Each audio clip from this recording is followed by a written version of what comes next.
Jared Goff sneaky not getting enough credit? Because I don't think he gets enough credit here. And I'm going to explain in a second. So I'm not saying that we shouldn't, we should just write the Lions off. I'm saying that it's just anybody's game. I don't know if there's necessarily a clear favorite, much like, everyone is claiming there is. I just think that there's so much talent in that division that I really do think that I don't know. I wouldn't want to make a bet as to who's going to win that division, like some of the other divisions that we're going to talk about. But man, it's going to be a fun season for the entire NFC North. That's for sure. It's funny. Earlier we talked about Amon-Ra St. Brown on the Lions being drafted early, and the reason why is because one, he's so dynamic, and he's gonna have a lot of volume. But two, Jared Goff loves him, and Jared Goff's game has actually been more elevated than people realize. And specifically, I think this is one of the most wild splits you're going to hear. And if you heard it last year, you know what I'm talking about. It's Jared Goff's home and away splits. Yeah. And it's absolutely insane.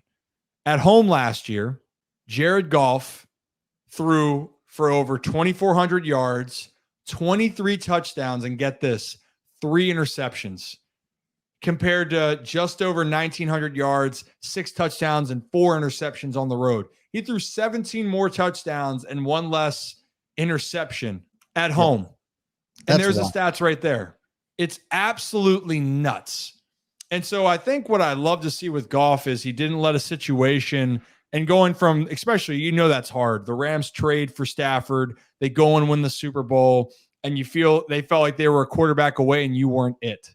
Right. And to see him then find his place in Detroit is fun. But the biggest question is can he replicate that? Because if he can replicate that, I think we're to see the Lions have a chance and to be on top of the division.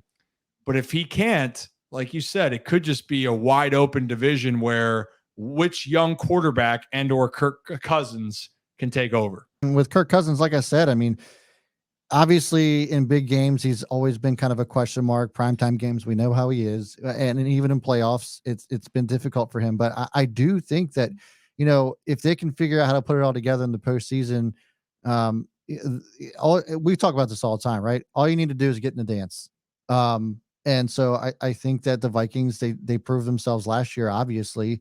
A couple hiccups here and there, and then getting into the playoffs was a whole different story. But just getting in is the first step. And so I think that pause. And so I think that I think the Vikings are really there. I really do think that they are. Hey, I got a lot of Minnesota friends that would love to see the Vikings keep it going. I love the fact when there's divisions where there's a lot of questions and it's a lot to be played out. This is the perfect example. The NFC North is literally, it's a blank canvas, and let's see what happens. Yeah. Because for all the reasons, you can see so many different variations of possibilities, which you can't say that about other divisions at all. So it should be exciting.